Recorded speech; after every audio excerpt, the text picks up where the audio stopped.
नमस्कार प्यारे साथियों, मैं राघव सौंदेला स्मार्ट निवेश पाठशाला पर आप सभी का एक बार फिर से बहुत बहुत स्वागत करता हूं। दोस्तों, आज हम एक ऐसी इमर्जिंग कंपनी के बारे में बात करेंगे जो पावर इक्विपमेंट सेक्टर को कैटर करती है और इस सेक्टर में ये कंपनी बहुत ही तेजी से आगे बढ़ रही है। हम डिटेल में समझेंगे कि इसका बिजनेस मॉडल कैसा है, इसके फाइनेंशियल फंडामेंटल्स कैसे हैं और मैनेजमेंट का इसके ग्रोथ को लेकर के विजन कैसा है, और इसको इस तरह से एनालाइज करने की कोशिश करेंगे कि ये हमारे मल्टीबैगर इन्वेस्टमेंट स्ट्रेटजी में फिट होती है या नहीं। तो दोस्तों, क्या आपको पता है कि भारत का ट्रांसफॉर्मर इंडस्ट्री इस समय एक बहुत ही ऐतिहासिक दौर से गुजर रहा है और साल 2026 में भारत का ट्रांसफॉर्मर मार्केट लगभग 27,000 करोड़ को छू चुका है और 8% से ज़्यादा की रफ्तार से आगे बढ़ रहा है। इस भारी डिमांड के पीछे 3 सबसे बड़े कारण हैं। पहला है भारत का जो 500 गीगावाट रिन्यूएबल एनर्जी का विजन है उसको ग्रिड से जोड़ना। सोलर और विंड पावर जनरेट तो हो जाती है पर उसे पूरे देश में डिस्ट्रीब्यूट करने के लिए नए और एडवांस ट्रांसफार्मर की जरूरत होती है। दूसरा सबसे बड़ा कारण है AI data centres, urbanisation. Data centres को 24/7 भारी बिजली की जरूरत होती है। इससे स्पेशलिटी ट्रांसफार्मर की डिमांड अचानक से आसमान छूने लगी है। साथ ही जो सरकार की आरडीएसएस स्कीम है उसके तहत पूरे देश में पुराने डिस्ट्रीब्यूशन ग्रिड्स को मॉडर्नाइज किया जा रहा है। और पर असली मजा तो तब आता है जब हम सप्लाई साइड को देखते हैं। इस समय पूरे ग्लोबल और डोमेस्टिक मार्केट में ट्रांसफार्मर की भयानक शॉर्टेज चल रही है। ग्लोबल लेवल पर एक बड़ा पावर ट्रांसफार्मर मिलने का वेटिंग टाइम है, जो लीड टाइम, वो 2 से 3 साल तक पहुंच चुका है। यानी ऑर्डर बहुत ज़्यादा हैं पर बनाने वाले कम हैं। तो आप सोच रहे होंगे कि कोई भी नया प्लेयर आकर इसे बना लेगा। ऐसा बिल्कुल नहीं है। ट्रांसफार्मर इंडस्ट्री में एंट्री बैरियर बहुत हाई है। एक बड़ी मैन्युफैक्चरिंग फैक्ट्री लगाने के लिए और टेस्टिंग सर्टिफिकेशन लेने में सालों का टाइम लगता है।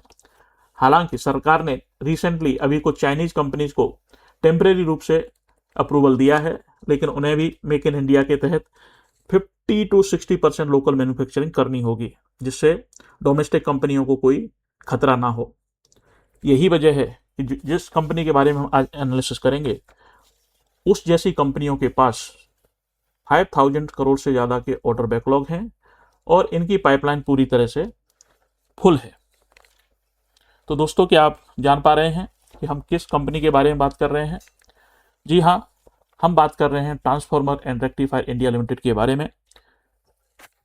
इसको देखने की कोशिश करेंगे कि क्या ये अगले 4-5 साल में मल्टीबैगर कंपनी बनने का मादा रखती है या नहीं। तो दोस्तों, इस कंपनी का आज की डेट में जो शेयर प्राइस है वो 345 रुपीज़ के आसपास है और इसका मार्केट कैप सिर्फ 10,000 करोड़ के आसपास है।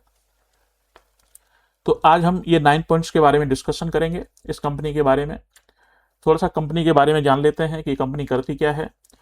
दोस्तों, ये कंपनी 1994 में स्थापित की गई थी जितेंद्र ममतोरा के द्वारा और ये कंपनी इंडिया का सबसे बड़े ट्रांसफार्मर मैन्युफैक्चर में से एक बन चुकी है।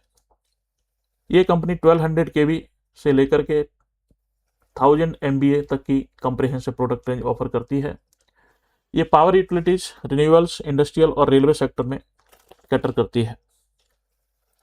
इंडिया की सबसे बड़ी private sector transformer manufacturing facility का टाइटल रखती है ये कंपनी और ग्लोबली उन गिनती की चुनिंदा कंपनियों में से एक है और इंडिया की एकमात्र ऐसी कंपनी है जो high voltage direct current transformer manufacture के लिए एलाइट क्लब में शामिल है। कंपनी का बिजनेस मॉडल इंडिया के मैसिव पावर ट्रांसमिशन एक्सपेंशन और रिन्यूएबल एनर्जी ट्रांजिशन पुश के साथ डायरेक्टली अलाइंड है। तो दोस्तों, इस कंपनी के अगर प्रोडक्ट्स के बारे में देखें तो ये प्रोडक्ट्स कुछ इस तरह के दिखते हैं। ट्रांसफार्मर बनाती है, रेक्टिफायर्स बनाती है कंपनी। अगर कंपनी के फाइनेंशियल फंडामेंटल्स के बारे में देखें तो revenue from operations in FY 2024 में जो 1291 करोड़ के आसपास हुआ करते थे वो अभी बढ़कर के FY 26 में 2509 करोड़ के आसपास हो चुके हैं। 22% की कैगर ग्रोथ। प्रॉफिट देखें तो 47 करोड़ के आसपास हुआ करता था FY24 में, जो कि FY26 में बढ़कर के 270 करोड़ हो गया, जो कि मैसिव 87% की कैगर से ग्रोथ कर रहा है। पैट मार्जिन भी लगभग फ्रॉम 3.3% टू 9.4% के आसपास हो चुके हैं, जो कि 3 गुने से ज़्यादा हो चुके हैं। लास्ट 3 ईयर्स का अगर रिटर्न ऑन इक्विटी देखें तो 17% का है, और रिटर्न ऑन कैपिटल एम्प्लॉयड देखें तो 19% का है, जो कि काफ़ी अच्छा माना जाएगा।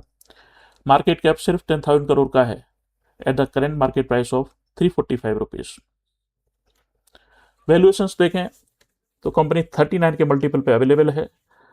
ये 39 का मल्टीपल इसके 3 ईयर और 5 ईयर एवरेज से थोड़ा कम है, और पीईजी देखें तो वो 0.45 के आसपास है, जो कि ये बताता है कि कंपनी महंगा तो नहीं है ग्रोथ के हिसाब से। अगर इसके प्रोडक्ट पोर्टफोलियो के बारे में बात करें तो पावर ट्रांसफार्मर्स यानी हाई वोल्टेज ट्रांसमिशन और डिस्ट्रीब्यूशन नेटवर्क के लिए डिजाइन किया गया है। डिस्ट्रीब्यूशन ट्रांसफार्मर्स ये लो वोल्टेज एप्लीकेशन के लिए टेलर्ड होते हैं। फर्नेस ट्रांसफार्मर मटेरियल को मेल्ट और रिफाइन करने वाली इलेक्ट्रिक फर्नेस के लिए यूज किया जाता है इनको। और रेक्टिफायर ट्रांसफार्मर अलग अलग इंडस्ट्री में अल्टरनेटिंग करंट को डीसी डायरेक्ट करंट में कन्वर्ट करने के लिए यूज होता है। Special transformers specific industrial application के लिए कस्टम डिजाइन यूनिट्स हैं, जैसे कन्वर्टर ड्यूटी अर्थिंग और टेस्टिंग ट्रांसफार्मर के लिए। और रिएक्टर्स सन 10 सीरीज में होते हैं। इनके सन रिएक्टर हाई वोल्टेज सिस्टम में एनर्जी एफिशिएंस बढ़ाते हैं, जबकि सीरीज रिएक्टर फर्नेस ट्रांसफार्मर में आर्क जो बिजली की चिंगारी होती है उसको स्टेबलाइज करने का काम करते हैं। तो इसके अगर प्रोडक्ट देखें तो कुछ इस तरह के दिखते हैं। अगर इसके की कस्टमर्स इंडस्ट्री के बारे में बात करें तो power grid, NTPC, Adani, Jindal, JSW, KEC international, Aditya Birla group, ये ऐसे कस्टमर हैं। सीमेंस एनर्जी, जीई, ये कुछ इंटरनेशनल कस्टमर भी हैं। अगर इस कंपनी के इंडस्ट्री के बारे में बात करें, किस किस इंडस्ट्री को ये कैटर करती है, तो distribution, petrochemical, pharmaceuticals, power transmission, metal processing, green energy, railways, mining etcetera, इन सारे सेक्टर को ये कंपनी कैटर करती है।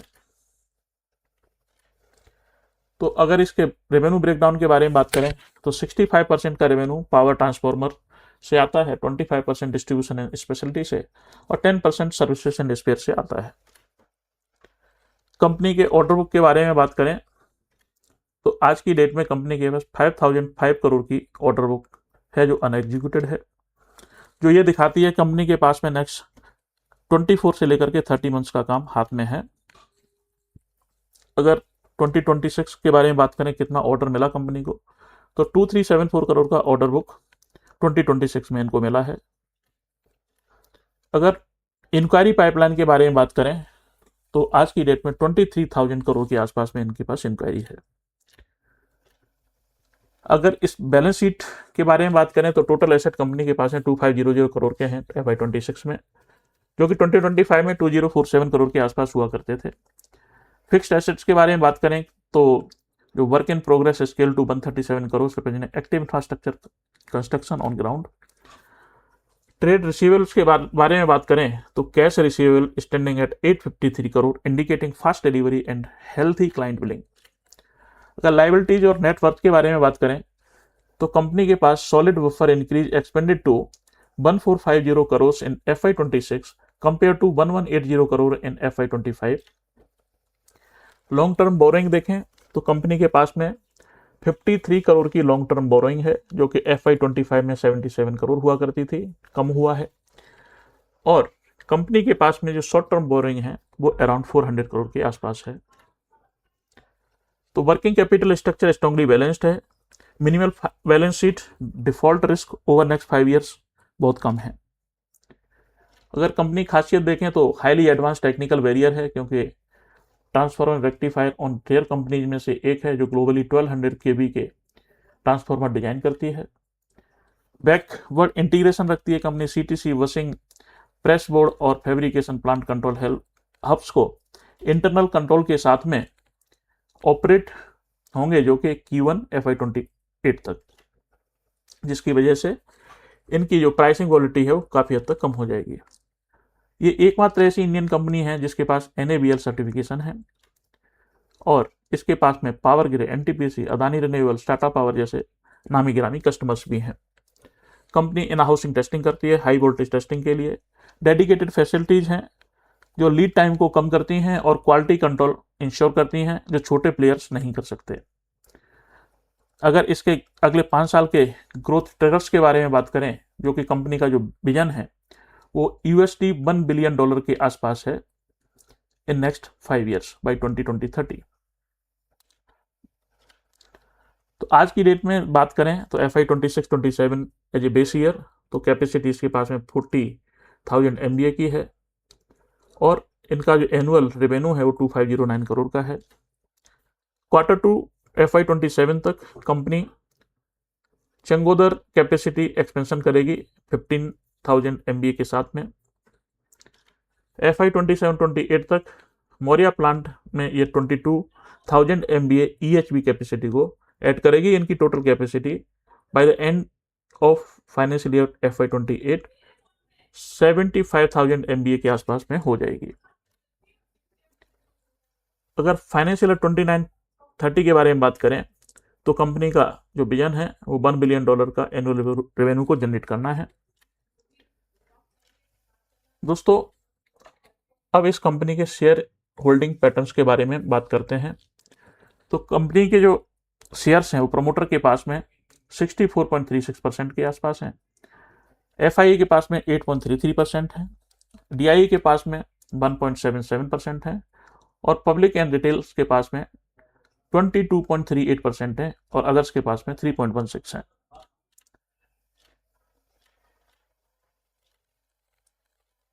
दोस्तों, अगर इसके थोड़ा सा शेयर होल्डर के पैटर्न को देखा जाए जो प्रमोटर के पास में है, तो वहां पे थोड़ा सा एक काफी रेड अलर्ट है। कंपनी के 21.84% शेयर्स गिरवी रखे हुए हैं, प्लेज्ड हैं और ये अगले पिछले 4-5 क्वार्टर से ये इस तरह से स्टेबल है, कोई बढ़ नहीं रहा है लेकिन कम भी नहीं हो रहा है। तो ये हमारा एक रेड अलर्ट का चेक पॉइंट्स यहाँ पे बनता है। अगर इस कंपनी को पीयर्स के साथ में कंपेयर करें तो बोल्ट एम ट्रांसफॉर्मर और ABB इंडिया, इनके साथ में हम कंपेयर कर सकते हैं। तो दोस्तों, अब बात करें ये सब देखने के बाद कंपनी के अंदर रिस्क क्या क्या है। अगर कोई इस कंपनी में पैसा लगाता है तो क्या फंस सकता है, तो ये भी हम देखने की कोशिश करेंगे। तो वो किस किस रीजन की वजह से फंस सकता है।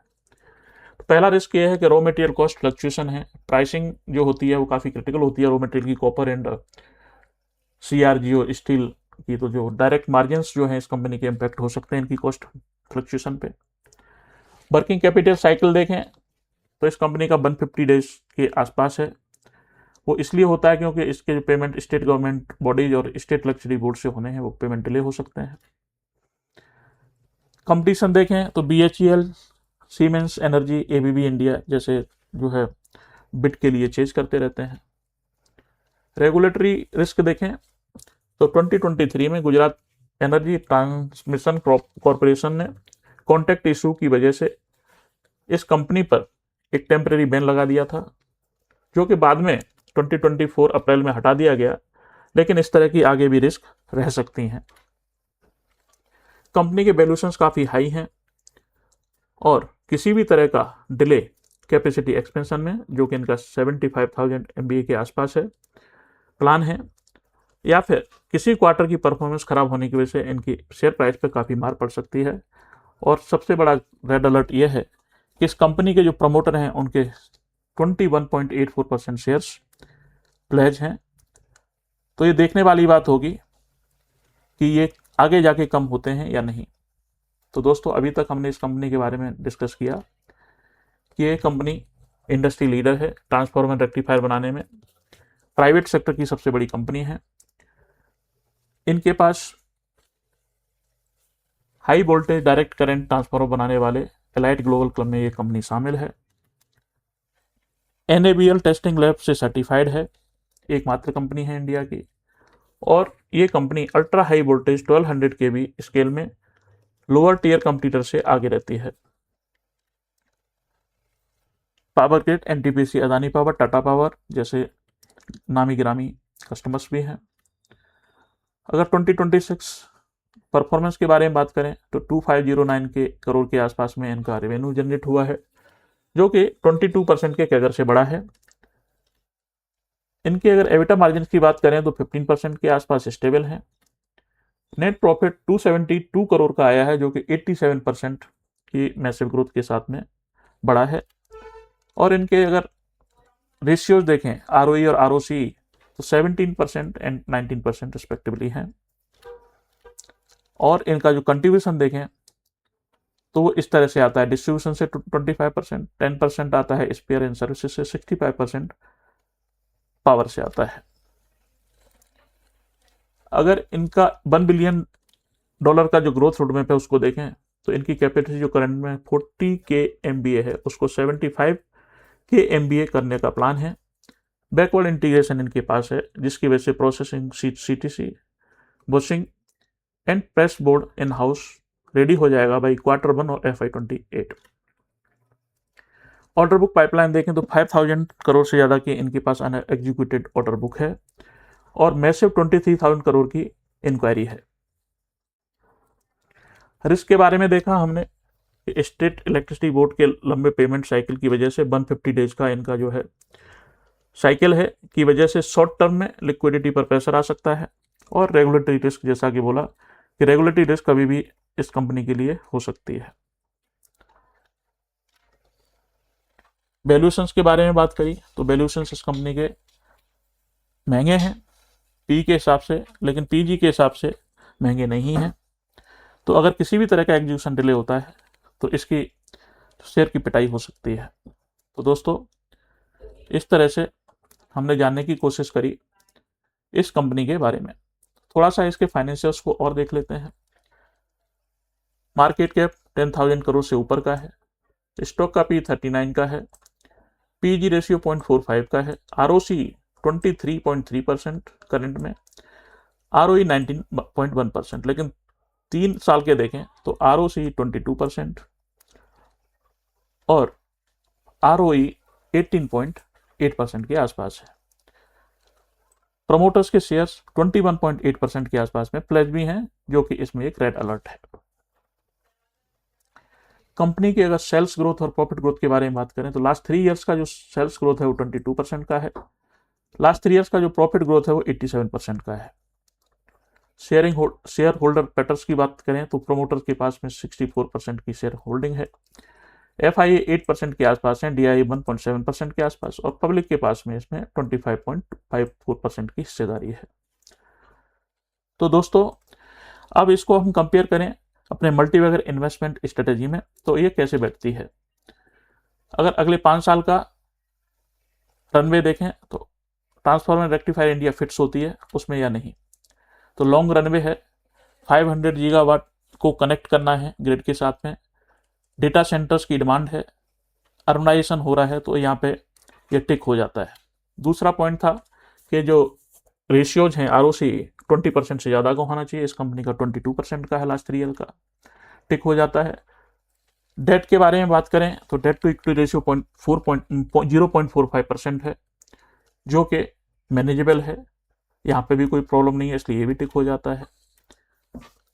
अर्निंग ग्रोथ के बारे में बात करें तो कंपनी हाई अर्निंग ग्रोथ रखती है या नहीं।